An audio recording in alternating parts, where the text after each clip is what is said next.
All right, so last week,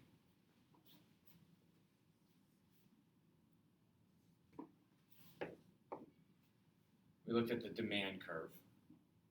The demand curve, if the price is high, people want a little. If the price is low, people want a lot. Here's the demand curve.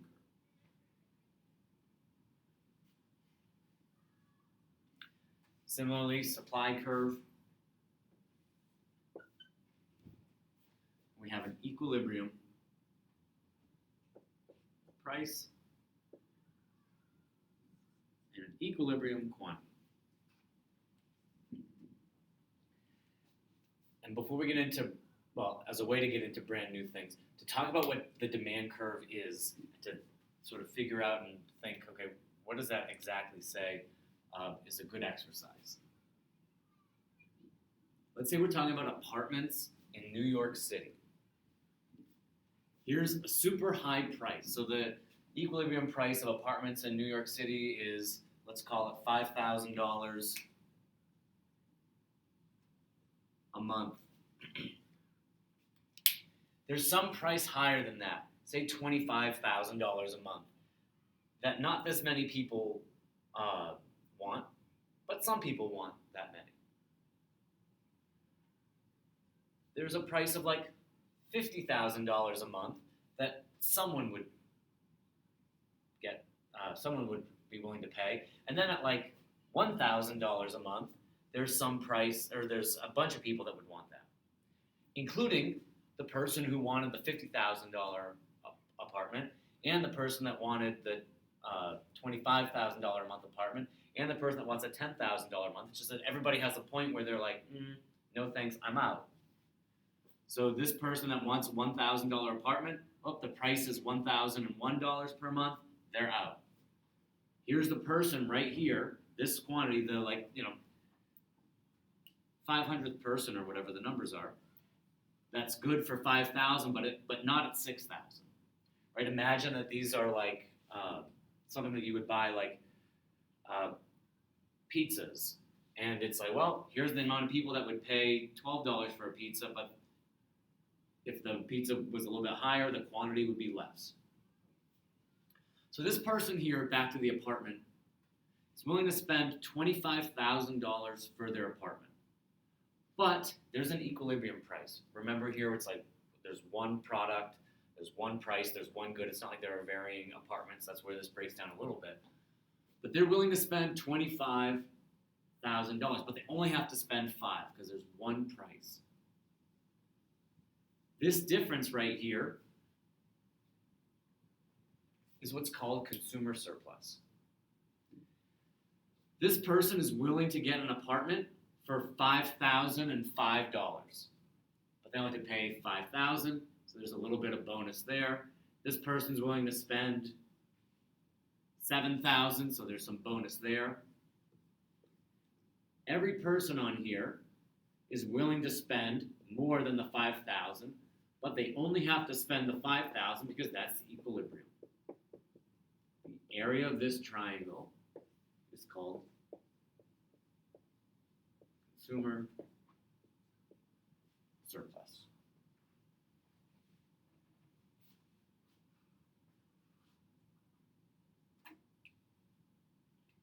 Remember the vocab word utility is how much benefit you get from something.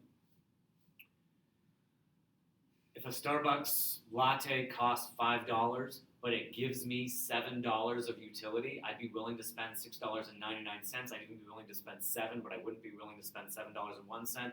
If the going price is $5, I get 2 units of consumer surplus. That's that idea. It's a way to measure. Similarly,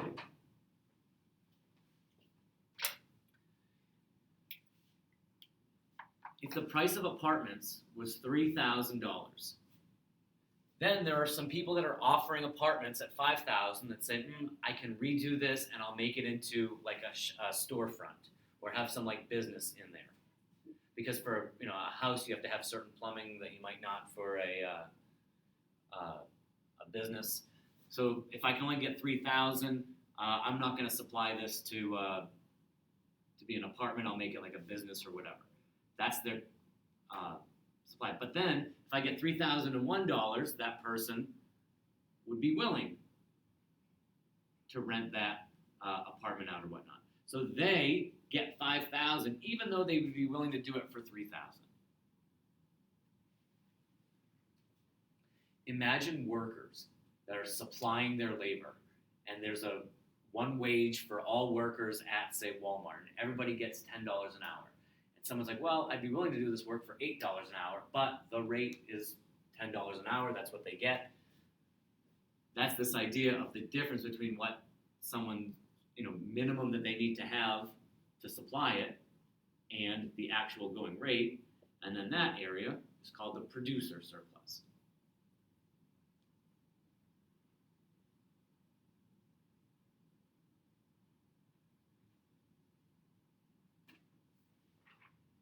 And that's a way to quantify the good for customers and the good for producers, because this is just 1/2 base times height, 1/2 base times height, and we could calculate triangles. If you ever have to calculate a triangle in the AP micro curriculum, it's it would be like 20 times 1/2 times 5, something like really, really easy numbers.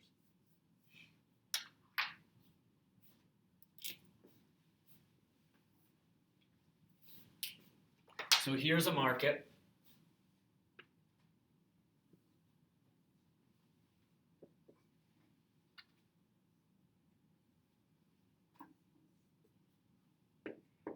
In equilibrium.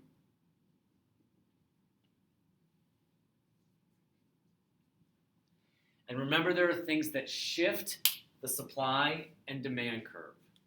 So let's say that there are more people that come into the country that are allowed to live, and so there's some amount of immigration, and there are more buyers.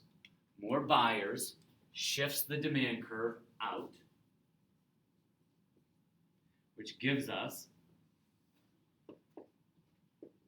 a new price and a new equilibrium quantity.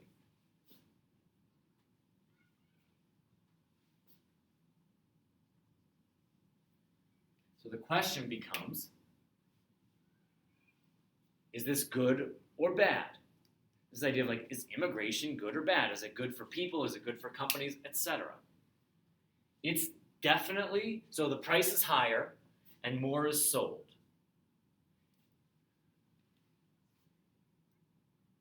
It's definitely good for producers. Here's why. We can look at the new consumer surplus their producer surplus is definitely bigger than the old producer surplus. So producer surplus 2 greater than producer surplus 1.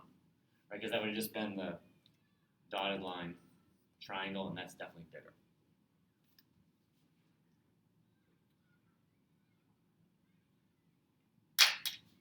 You have to do a little bit of visualization.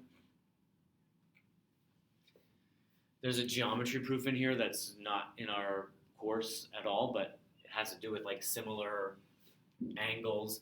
Because these are parallel, those angles are the same, that angle is the same, that angle is the same. This is longer than this. So actually, consumer surplus is bigger now than it was before as well. It's one example of a shift in demand curve and what that does to producer and consumer surplus. We can say, and we did this last week, of the price is higher or the quantity is higher. But how can we say, is that good or is that bad? We can measure by comparing the consumer and producer surpluses.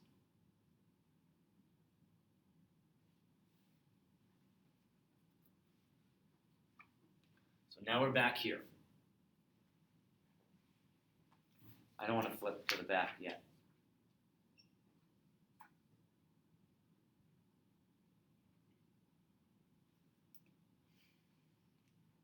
This is apartments.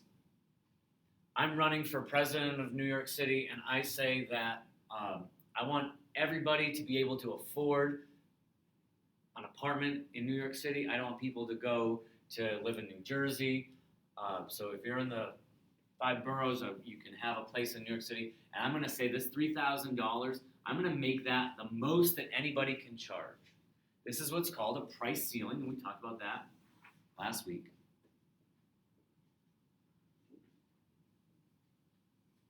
If you want to charge $2,500, more power to you. But the price is $3,000. None of this $5,000. I don't think you don't have to have a job in finance working on Wall Street to afford an apartment in New York City. I want someone that can afford $3,000. I want them to be able to. So if you got that far in the reading, which is for this to do for this week of price ceilings.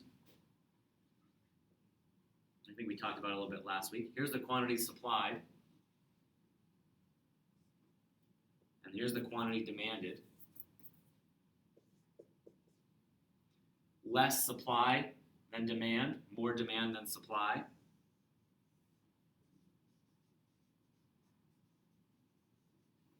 That's called a shortage. Well, this is how many are supplied to the market. I don't care if 5 million people want apartments in New York City for $3,000, but only 2 million are brought to the market.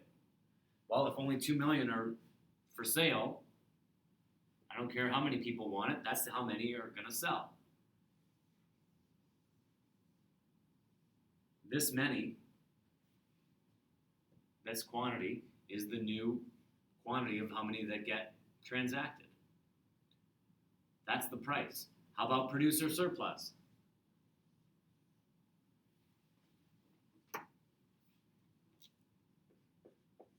There's the new producer surplus.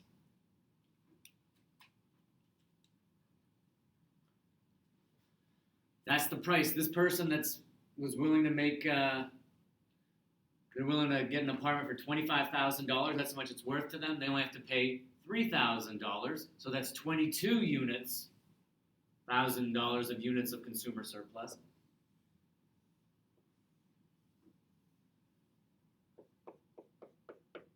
This whole thing is consumer surplus. The slopes of the supply and demand curve, which we're going to talk about in the next unit, matter here. We don't know, because I don't have numbers here, we don't know if this green box is bigger than this red box. So red is what used to be consumer surplus. Now it's this like brown area here. The way I drew it, I think this looks a little bit bigger than this. But if, whatever, this is whatever by whatever, we could measure it if there were numbers. They're not. Consumer surplus looks like it's better for consumers. This deal that I have as the president of New York City, that I'm going to make things cheaper, make the apartments cheaper. Really bad for producers.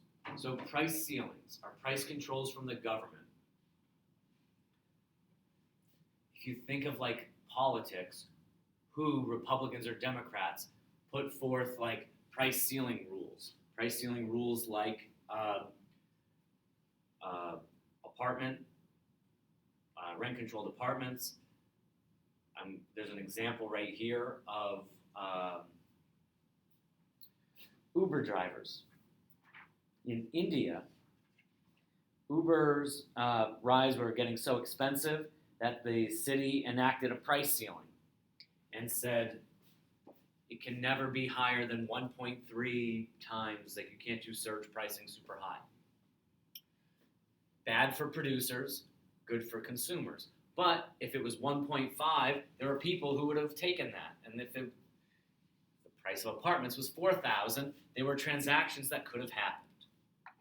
There were transactions that could have happened. So here's $4,000. Here's a company willing to supply this apartment for $4,000, and here's a person willing to buy that apartment for actually more than $4,000, for $6,000. This whole triangle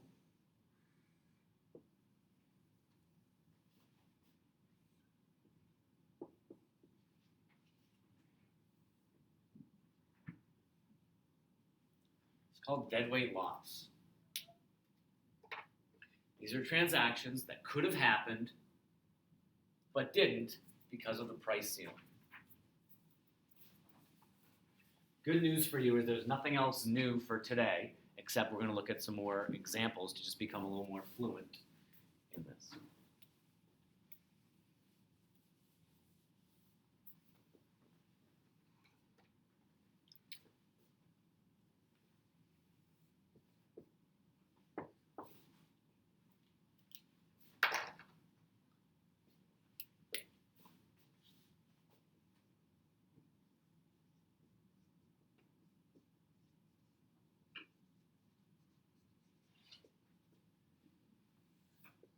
Here's the low-skilled job market. The quantity is the number of whatever the units are. Workers per week, hours per week, workers per year. It doesn't matter as long as it's consistent. The quantity of workers. So the supply, who supplies labor? Just to remember that supply is from the workers. And then demand from the companies, but in economics we call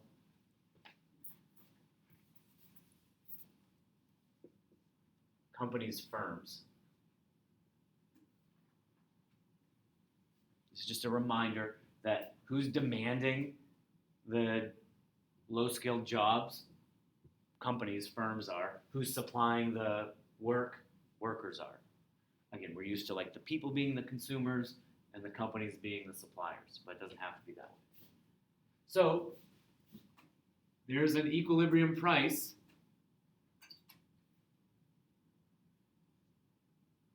Let's call it $8 an hour. This is like cashiers, fast food workers, people stocking shelves.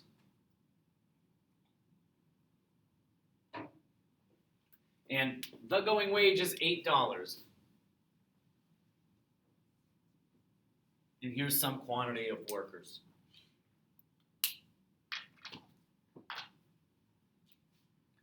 Well, if you know anything about the Democratic platform, they're urging and putting forth a $15 minimum wage. I'm not going to be that aggressive. I'm going to say, partly because I messed up my scale,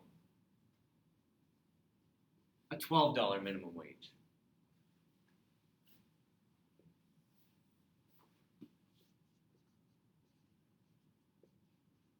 It's an example of a price floor.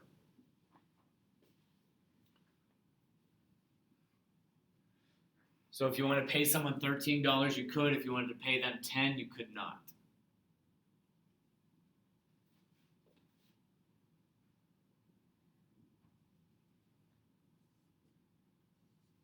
There's the quantity demanded. And here's the quantity supplied. There's more people that want to work for $12 an hour, and that makes sense, right? Here's how many people want to work for $8 an hour. For $12 an hour, a couple people are like, well, I can just, do some house chores, and probably the opportunity cost is higher than $8 anyway, so I'm not going to do that. But for $12, I'll get off my couch and I'll go to work. So there's a lot of people that are willing to work, but then companies are like, if you're Starbucks, McDonald's, you're like, well, geez, is it really worth $12 to have someone say, can I take your order? Shouldn't I just make a little screen that someone just hits, I want a Big Mac, I want to add this, add that, add this, boom, go, and then it gets cooked. Why is there someone working there? If I'm going to pay $12, why would I do that? So there's the quantity demanded for low-skilled workers. More supply than demand. This is called a surplus. And in real language, this is the quantity of workers that want to work, the quantity that's demanded. That's called unemployment. That's how many people want to work, and then how many people actually there's demand for.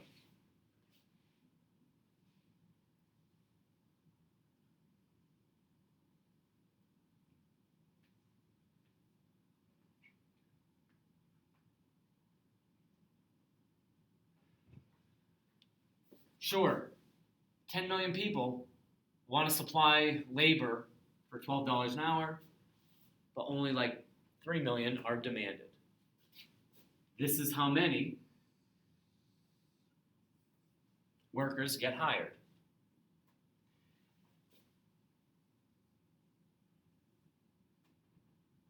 Here's the new consumer surplus.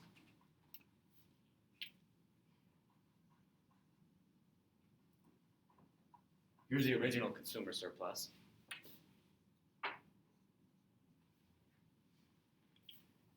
Remember, consumers are the firms who are buying, paying workers. This is bad for firms. It doesn't take a lot of more than common sense to realize a minimum wage telling companies that they have to pay their workers more than they're currently paying them would be bad for companies. But when someone says, well, shouldn't people be able to have a working or a living wage? An argument against that, sure, I agree with that, but an argument against a minimum wage is that, well, what will happen? Here was the equilibrium of workers. This is lower. It's bad for firms. There's fewer workers. It might even, here's the producer surplus. And it was this squiggly one.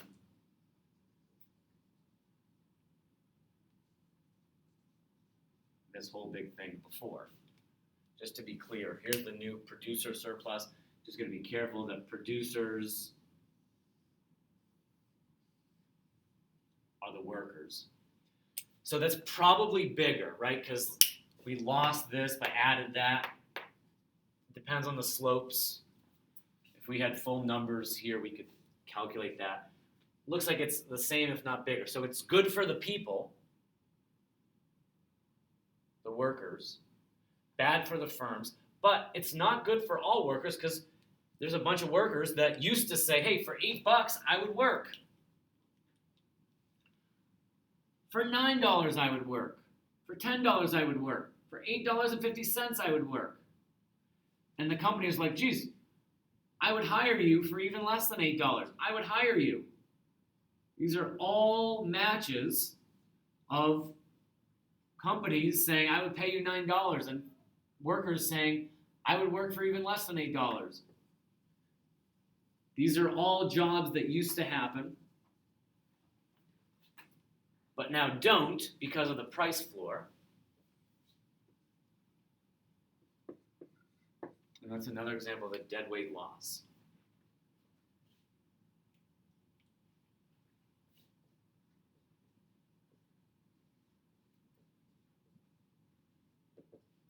Total welfare. Consumer surplus plus producer surplus.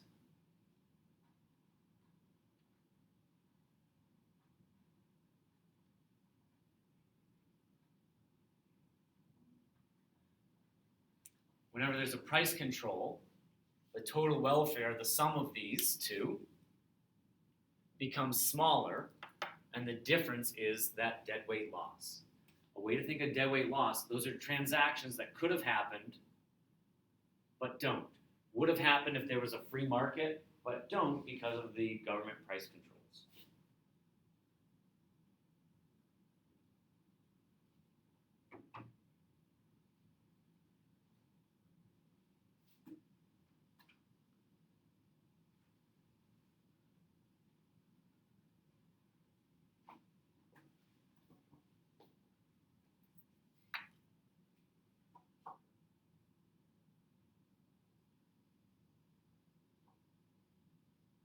Questions before I erase these?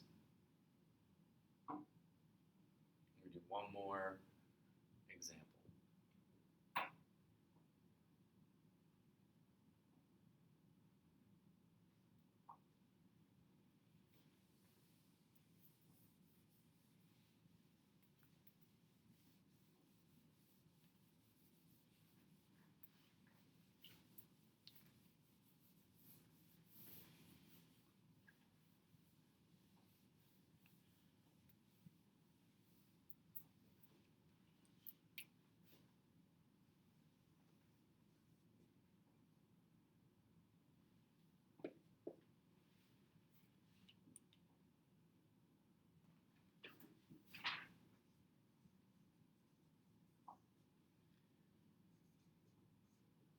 Here's the market for oranges from Florida.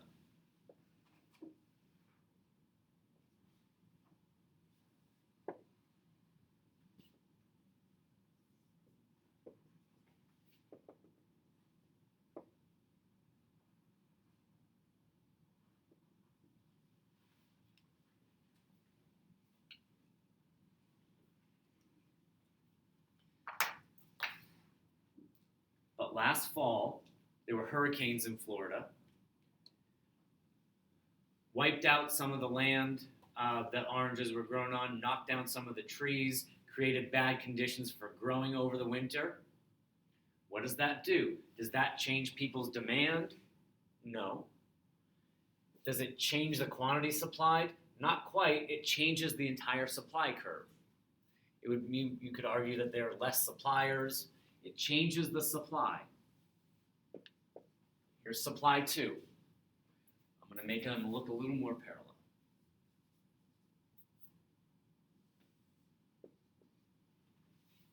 Not that one.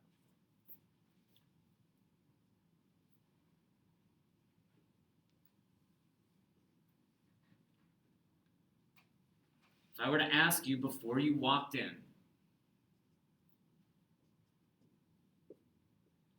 were the hurricanes in Florida, how would they impact oranges? Would it raise the price or lower the price? You probably would be able to say that it would raise the price.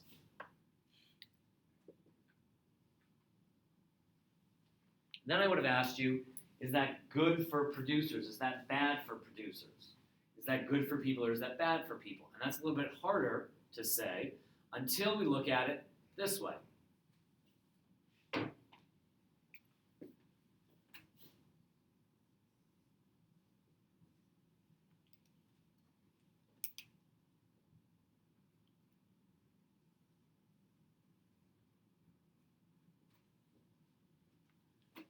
Bad for consumers. Consumer surplus 2, consumer surplus 1 is the black squiggly line.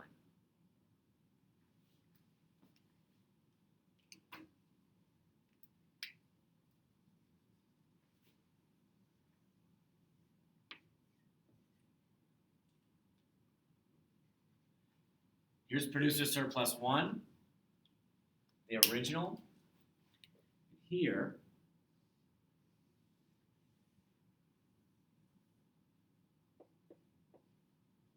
is producer surplus 2.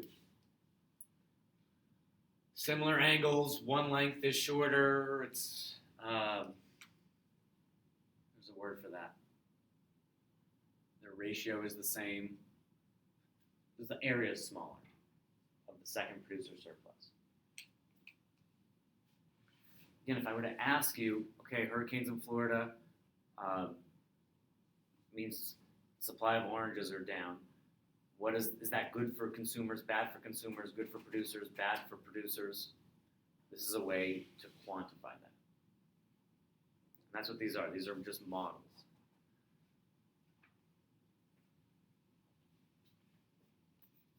Now, can you tell if something changes the